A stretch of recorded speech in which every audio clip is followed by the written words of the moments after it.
Hola, ¿qué tal? Hola, ¿qué tal, amigos del Gráfico? Les saluda Marcelo Betancur, estamos aquí con Rodrigo Arias en la redacción de la prensa gráfica. Pues bueno, estamos a unas horas de que comience el segundo partido de 2020 para la selección de El Salvador. Va a jugar en Fort Lauderdale contra Estados Unidos a partir de las 6:30 p.m. Y en ocasión de eso estamos acá transmitiendo para ustedes.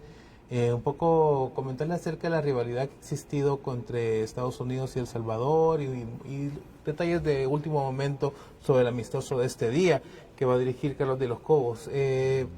Primero quisiera comentar que, bueno, en total son 22 ocasiones en las que El Salvador se ha enfrentado contra Estados Unidos. La de hoy sería la 23ª, de las cuales El Salvador solo ha ganado un partido, ha logrado sacar 5 empates y el resto ha sido victorias para Estados Unidos. Lo hemos enfrentado en amistosos, lo hemos enfrentado en Copa Oro, en eliminatorias mundialistas. Estamos hablando solo de partidos de categoría de selección mayor, en todo caso, que representaban a la selección mayor en ese momento. Rodrigo, para ti la serie contra Estados Unidos obviamente ha evolucionado, porque en un principio era se veía de manera distinta y ahora ellos no miran hacia abajo. Yo estoy seguro que no era así en un principio, pero ¿qué impresión tienes de esos primeros años en que enfrentamos con Estados Unidos, y en el que Estados Unidos ni siquiera llegaba a las hexagonales para ir a las eliminatorias? Sí, bueno, Estados Unidos no fue una potencia de CONCACAF quizás desde los años 50 hasta los años 80. No llegaron a las hexagonales 73, 77, 81, donde usualmente llegaba México o Canadá. En cuanto a Norteamérica, nuestro primer duelo con ellos en eliminatoria fue en el 89, rumbo a Italia 90. Y nos ganaron un duelo y después empatamos a 1 hora. Fueron partidos muy anormales. No fueron dentro de un marco... Vamos a ver, El Salvador había jugado con Costa Rica antes. Fue aquel partido donde la gente tiró basura y basura al Cucatlán, nos suspendieron la cancha, hubo cambio de técnico, la selección estaba quebrada. Nos obligan a jugar fuera del país, y ahí es donde Estados Unidos, que tenía un buen equipo, era la semilla del que iba a jugar el Mundial 94, nos empata un partido y nos gana 1 con un gol de Hugo Pérez, por cierto, que era un salvadoreño. Así es que ese fue un debut triunfal de ellos contra nosotros. Y luego en el 92 nosotros le ganamos un partido. El único partido que le hemos ganado a El Salvador fue en el 92, un amistoso, Cuscatlán, estadio lleno, Aníbal Ruiz de técnico, Papo Castro Borja y Guerrero hicieron los goles. Hugo Pérez, recuerdo que también jugó ese partido y recibió un maltrato bastante notorio de la parte de la afición. Pero luego de eso, después del Mundial 94, cuando Bora Milutinovic hace su gran proceso y deja sembrada la semilla, y luego con la formación de la MLS en el 96, Estados Unidos dejó de ser un equipo más y es una potencia. Desde que es potencia no le ganamos. Y ahora, se puede decir que ese mismo equipo del 89 era parecido, era casi el mismo al que enfrentamos en el 92, se puede decir de esa manera, eran procesos parecidos, incluso el que fue al Mundial de Italia. Sí, exacto, porque todavía no estaba, creo que la mano de Bora apenas empezaba a ver. En el 91, ojo, en el 91 Estados Unidos gana la Copa Oro, ¿no? Ganó el campeonato de CONCACAF, no fue el primer campeonato de CONCACAF, pero se empezó a llamar Copa Oro en el 91. Y con Hugo Pérez de figura, por cierto. Pero sin liga, todos eran jugadores amateurs. Tenía un jugador, ojo, Estados Unidos tenía un jugador en la Bundesliga ya, que era Thomas... creo que Dooley, que juega en Kaiserslautern, y el resto eran jugadores de ligas como quizá hoy podemos ver la USL, que eran semiprofesionales, aunque la USL ahorita está años luz de lo que eran las ligas de Estados Unidos en ese entonces, pero no eran jugadores establecidos. Marcelo Balboa, gran jugador, Alexis Lala, gran jugador, Tony Meola, pero fue hasta después del Mundial 94 donde se estableció. En el 92 creo que todavía estaban arrancando y El Salvador tomó ventaja de eso. Ahora, a mí es que a mí me queda la impresión, y si te pones a ver los números y más o menos los rendimientos que se logran a ver a través de las estadísticas de los equipos, que una vez Costa Rica y Estados Unidos se pusieron serios, porque da la impresión que México siempre estuvo ahí, sí, y a menos que hubiera algún accidente, se quedaban fuera del Mundial o alguna sanción. Pero una vez que Costa Rica y Estados Unidos entendieron que para poder ir a un mundial o para tener un éxito deportivo había que ordenarse y de alguna manera generar un proceso, hasta ahí llegó el fútbol silvestre de CONCACAF, o al menos los éxitos del fútbol silvestre de CONCACAF, que es el caso de El Salvador, que de alguna manera había siempre una improvisación, no había una especie de orden, pero se podía competir porque en ese momento no había nadie que se lo tomara en serio. Una vez Estados Unidos y Costa Rica se lo toman en serio y van al Mundial de Italia 90, ahí no, desde entonces no hubo vuelta atrás para El Salvador. Dice, ya no hubo, se cerraron las oportunidades, me parece, desde ese momento. Y me parece, por tanto, que Estados Unidos o el desarrollo del fútbol de Estados Unidos ha tenido un impacto decisivo en el fútbol de El Salvador o en los éxitos deportivos del desorden salvadoreño. Sí, definitivamente. Yo creo que Estados Unidos, a partir del 94, hubo otro cambio importante, que fue la llegada del gran dinero al fútbol de Estados Unidos. Hoy en día, y desde hace mucho tiempo, dos de los países que pagan más dinero por derechos del Mundial a la FIFA son México y Estados Unidos. Y eso implica que Estados Unidos también tiene que invertir en jugadores, tiene que invertir en procesos. No tiene las divisiones juveniles más sofisticadas del mundo, hay que decirlo, al menos hasta ahora, porque recién hoy estamos viendo una cosecha que creo que va para jugadores estadounidenses en la Juventus metiendo goles, en Chelsea metiendo goles, en el Borussia Dortmund, en Champions hay estadounidenses destacando y brillando. Pero antes de eso, lo único que seguía Estados Unidos era hay que meter dinero aquí. Y empezaron a hacerlo incluso de una manera quizá un poco torpe, porque invirtieron en aquel gran proyecto de Freddy Adu, ¿te acordás? Sí. O sea, Estados Unidos sabía, fútbol genera dinero, hay que invertir en alguna forma. Y dijeron, bueno, invirtamos quizá en el nuevo Pelé. Encontraron a Freddy Adu, que era un muy buen jugador, y parecía que en el juvenil iba a ser un crack, pero el fútbol no funciona así. Y los estadounidenses pensaron de que era muy fácil y que con el dinero se resolvía todo.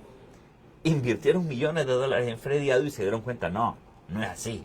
Claro. Entonces empezaron quizá a sacar más Donovans, a sacar más jugadores de nivel más regular. ¿Te parece que Estados Unidos se ha tardado demasiado en el sentido de que ya tuvieron a Dempsey, a Donovan en algún momento como grandes figuras, a Michael Bradley incluso, que han sido jugadores muy destacados a nivel CONCACAF, pero ¿te parece que se ha tardado mucho? Porque yo había leído un reportaje en el que en teoría Estados Unidos se había programado para llegar al Mundial de Sudáfrica y ahí descoserla, ¿no? Es que, insisto, ellos son muy ingenuos todavía en cuanto a cómo funciona el fútbol.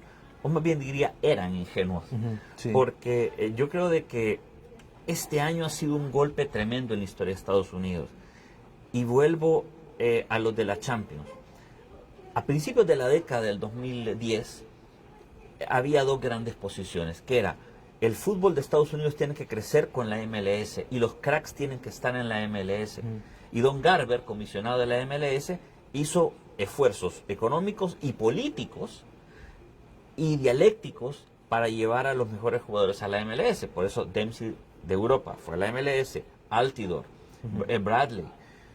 Pero luego del fracaso de Rusia 2018, donde Estados Unidos con todo su potencial y todo su dinero no pudo ir al Mundial, creo que dijeron, no, discúlpenme, la MLS ya no es prioridad, ahora nuestros mejores jugadores tienen que estar como ahora en la Juventus, en el Borussia, en el Leipzig, en los grandes equipos de Europa. Y creo que este puede ser el gran despegue de Estados Unidos.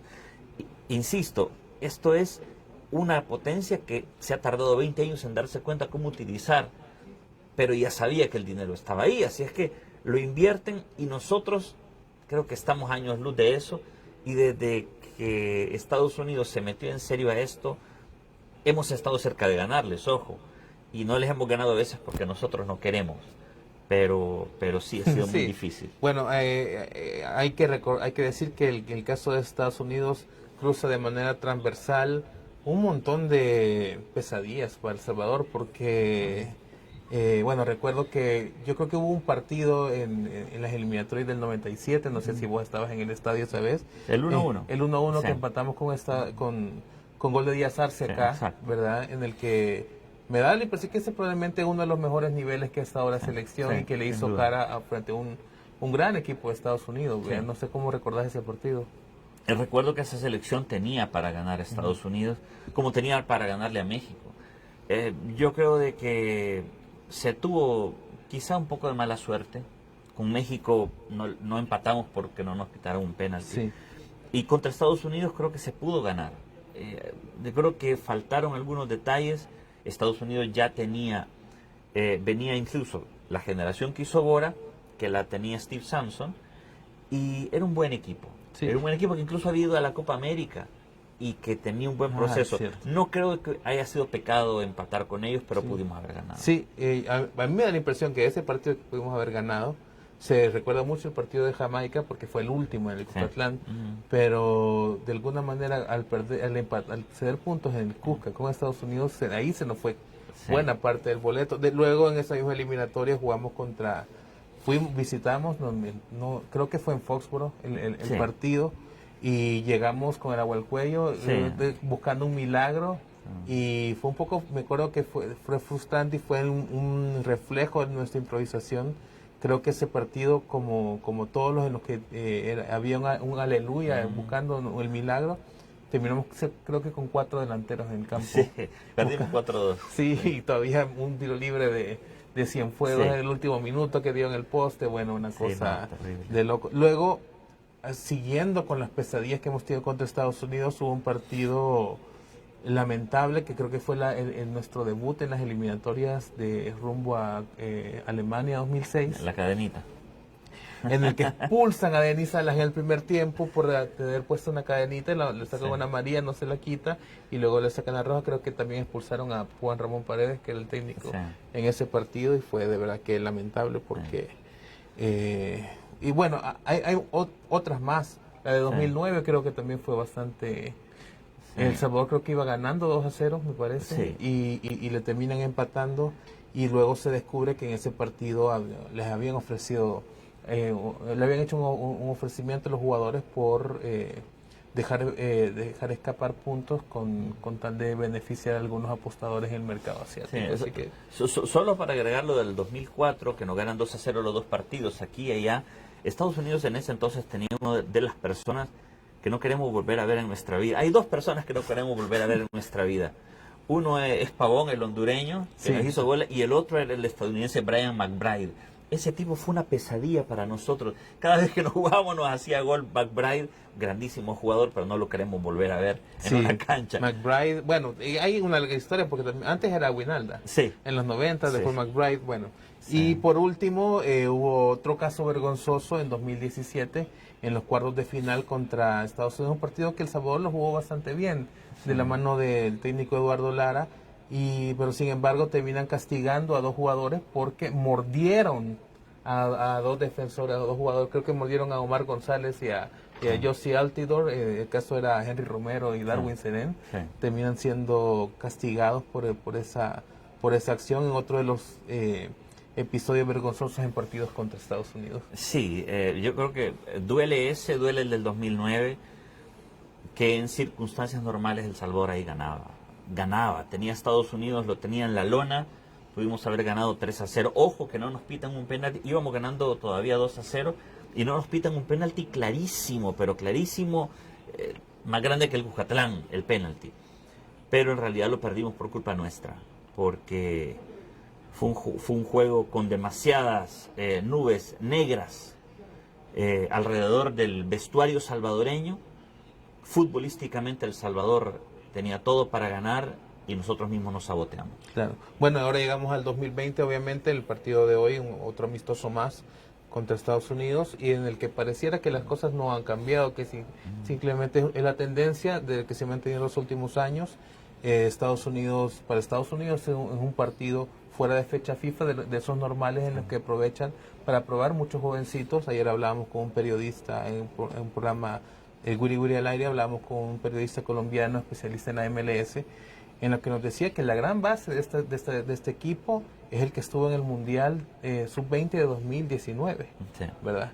Y además algunos que otros como veteranos como Paul Arriola, que también ha tenido pocos minutos con selecciones, y que además es un equipo que busca convertirse en la selección preolímpica, ir a Tokio, obviamente, una vez que se pueda ir a Guadalajara a jugar, y el preolímpico en CONCACAF, y además es un equipo que él decía que probablemente va a jugar la Copa Oro 2021 y que va a jugar la Liga de Naciones 2021, que se va a disputar en marzo, en el que van a estar Estados Unidos, México, Costa Rica y Honduras, que van a tener semifinales y final de la Liga de Naciones de CONCACAF. Entonces ese es más o menos el equipo al que vamos a enfrentar. ¿Te atreverías a dar una alineación, Rodrigo, para el partido de hoy de El Salvador? Estamos hablando.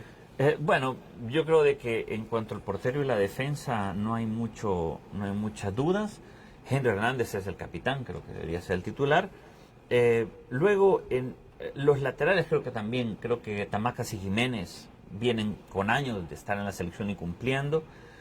Iván Mancilla es un central probado, lo mismo que Roberto Domínguez, que viene de Bolivia de un gran año. Así es que la línea de 4 creo que está cantada. Y luego hay 3 titulares que creo que, al menos 2, que creo que están cantados. Uno es Narciso Arellana, nuestro contención, y Marvin Monterrosa, que juegan bien, juegan juntos y se entienden. Hay una duda con Darwin Serén, ¿no? Porque Darwin también no es uno de los mejores jugadores, es uno de los líderes. Y creo de que debería de estar, pero no siempre ha sido titular en el proceso de Carlos de los Cobos. Así es que me animaría con Darwin, con Narciso y Marvin Monterrosa. Okay. La gran pregunta es arriba, porque no tenemos delanteros. Ni Austin Corea, ni Joaquín Rivas, David Díaz, ni David Díaz. Creo que serían titulares en una eliminatoria mundialista, donde se pueda convocar a Nelson Bonilla, incluso a Rugamas, que está haciendo un gran campeonato, o a Eric Rivera, que juega hoy en Bolivia. Entonces, no me animaría a decir que uno de ellos jugará. Creo que jugará Punjed, que terminó muy bien la Liga de Naciones el año pasado y también es uno de los líderes de la selección. Creo que se apostará por la experiencia del ruso Flores. Y ahí jugará un 9. No lo sé. También ha probado a Denis Pineda. Una vez jugó a Denis Pineda como delantero. Sí, no es sé si te cierto, acuerdas. sí. Así que no descarto que ponga a Denis o a Punjed de 9. Ok, sí, yo lo que veo es que básicamente puede ser que sea la selección, tal vez por ahí Benji puede que le pelee el puesto a Henry, puede ser de repente que para mí Marvin y Narciso están, y de repente puede variar entre Darwin, entre Punjed, entre Mayen. Estamos hablando del sistema que usa de los Cobos, ¿no? Pero por ahí podrían estar, según lo que necesita el partido, por ahí está Mayen, Darwin, el mismo Punjed. Para de contar, yo creo que no hay mucho más, a menos que saliera algún jugador muy destacado como Quique Contreras o alguien por decirlo. Por derecha seguimos esperando que Oscar Serén vuelva a ser jugador. Yo creo que ahí, mientras tanto, entre él y el ruso Flores se pelearán un lugar, y por el otro lado me parece que como naturales están tanto Denis como Jaime Alas, como la Cabrita Portillo, claro. Y arriba estamos esperando de que se pudiera, de que desde Tailandia Bonilla pueda llegar a tener la oportunidad de venir y de alguna manera arreglar la situación con el entrenador, o en caso de que Rodolfo Zelaya se recupere, pero de ahí para de contar, o Eric Rivera, que llegue a encontrar en la selección un gran momento. Eso me imagino que eso estamos hablando de que hasta ahí llegan las posibilidades de la selección. No se ve mucho más y no hay algún otro jugador que esté destacando demasiado, pues. ¿Y ahora anoche quién ves? Yo sí creo que para mí el efecto que tuvo Punjed a finales de 2019 fue esto, ¿no? Sí. fue importante en el equipo. Yo veo a Punjet. Yo veo a Punjet. No sé si su posición no me queda claro. Sí. Todavía lo hemos ocupado en un montón de posiciones y pues, a mí me da la impresión que él un poco más adelantado detrás de los delanteros. Entonces ves, Narciso, Marvin, ¿y a quién ves de tercer volante? A Punjet. Incluso, A pero Punjet. yo por eso te digo que no sé cuál es su posición, si lo vas a poner como interior o como o mixto ayudándole a Narciso o adelante al mismo nivel de Monterrosa y Narciso esperando, que parecería una gran desafío para Narciso frente a la velocidad y la fortaleza de los gringos, aunque no se arruga con nada. Narciso igual. Yo sí considero que por encima de David Díaz y de Joaquín Rivas está Dustin Corea en tema de experiencia y de calidad. Yo creo que el proyecto de Dustin Corea de alguna manera se acabó, no sé cómo, pero pintaba para un gran cuando fue la gran polémica de la sub-20 de Dustin, pintaba para un gran delantero, pero bueno, pues tal vez será que se recupera, no sé, aunque ahorita está sin igual tampoco tiene mucho rodaje los demás, pero él está sin equipo porque no pudo, porque rescindió su contrato con el Xelajú de Guatemala. Bueno, Rodrigo, eso ha sido más que todo para esta transmisión. No se pierdan más tarde, vamos a estar en toda nuestra plataforma dando la información sobre el partido de hoy en Fort Lauderdale, y no sé si tienes algún comentario final. No, yo creo de que será una gran prueba para el mediocampo. Sí. No me fijaré en la defensa, no me fijaré adelante, creo que quiero saber cómo funcionan Narciso, Marvin, quizá Darwin Serén, quizá Punjet, y en ese mediocampo es donde creo que está lo más importante de la prueba de hoy. Perfecto, gracias por sintonizarnos y siga pendiente de todo lo que vamos a estar publicando, todos los detalles del partido de hoy entre El Salvador y Estados Unidos. Muchas gracias.